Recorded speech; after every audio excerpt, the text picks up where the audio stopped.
eh, saya akan membatasi daripada surat Al-Kahfi ini, dan saya tidak mungkin akan membahas tentang biru-biru yang lain, tapi saya batasi tentang di mana sikap lembut dan hati-hati. Sikap lembut ini kalau merujuk pada cara berperilaku dengan penuh pengertian, penuh empati, dan penuh kelemah lembutan terhadap orang lain, terutama dalam situasi yang sensitif seperti saat ini, atau konflik ini, saya batasi, di mana saya akan memberikan contoh. Contohnya pertama adalah sikap lembut dan hati-hati dalam komunikasi. Saat berkomunikasi dengan seseorang yang mengalami kesulitan, seperti saat memberi umpan balik negatif dan tempat kerja, seorang dapat menggunakan bahasa yang konstruktif dan juga menghindari kata-kata yang menyakitkan. Misalnya, daripada mengatakan kerjaanmu sangat buruk, seorang bisa mengatakan, saya rasa ada beberapa aspek yang bisa diperbaiki agar hasilnya lebih baik. Ini di dalam contoh berkomunikasi. Contoh dalam konflik. Nah, jika ada perselisihan antara teman, sikap lembut dan dapat ditunjukkan dengan mendengarkan keluhan mereka tanpa memotong dan mencoba memahami sudut pandang mereka sebelum memberikan solusi atau pendapat. Ini sikap lembut. Nah, sikap lembut seperti itu contoh-contohnya di dalam komunikasi maupun di dalam situasi konflik. Nah, sikap hati-hatinya bagaimana? Nah, sikap hati-hati ini kalau kita melibatkan kewaspadaan dan perhatian terhadap potensi resiko atau bahaya, ini tindakan pencegahan terutama. Untuk apa? Untuk menghindari akibat yang tentunya tidak kita inginkan. Contohnya seperti apa? Contohnya dalam pengambilan keputusan, ya, keputusan apa saja lah.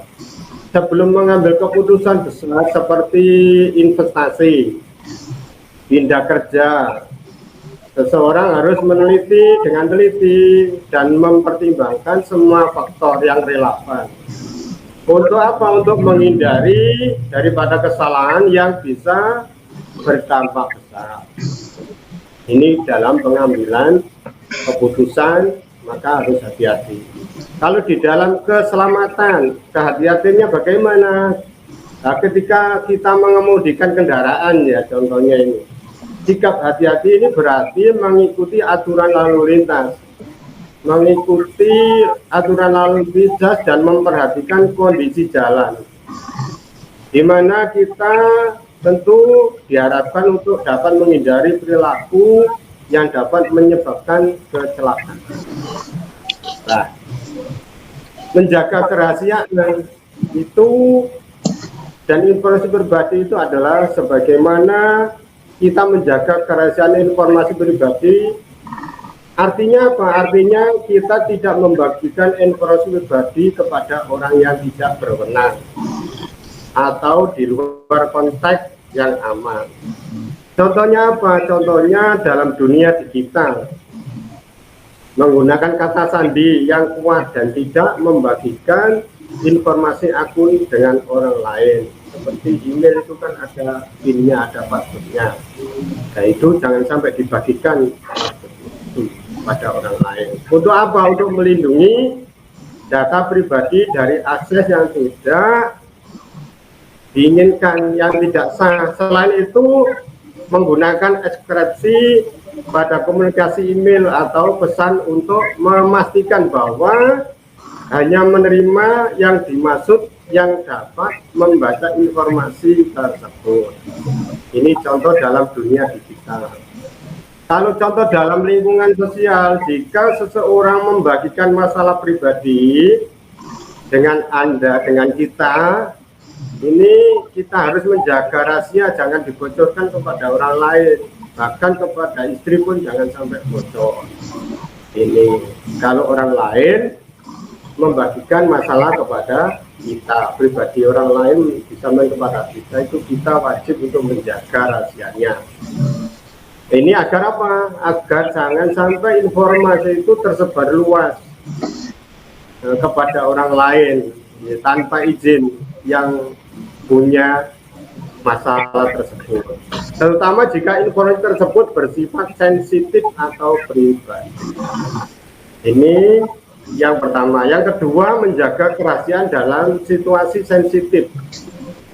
Nah, yang dimaksud menjaga kerahasiaan dalam situasi sensitif itu tidak lain adalah mengungkapkan informasi yang dapat membahayakan seseorang atau merusak situasi yang sedang dihadapi.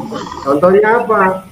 Yaitu dalam perlindungan identitas. Jika Anda bekerja di organisasi ya, yang menangani kasus sensitif seperti pelaporan kekerasan rumah tangga, KDRT, ini kita harus menjaga kerahasiaan informasi tentang identitas korban.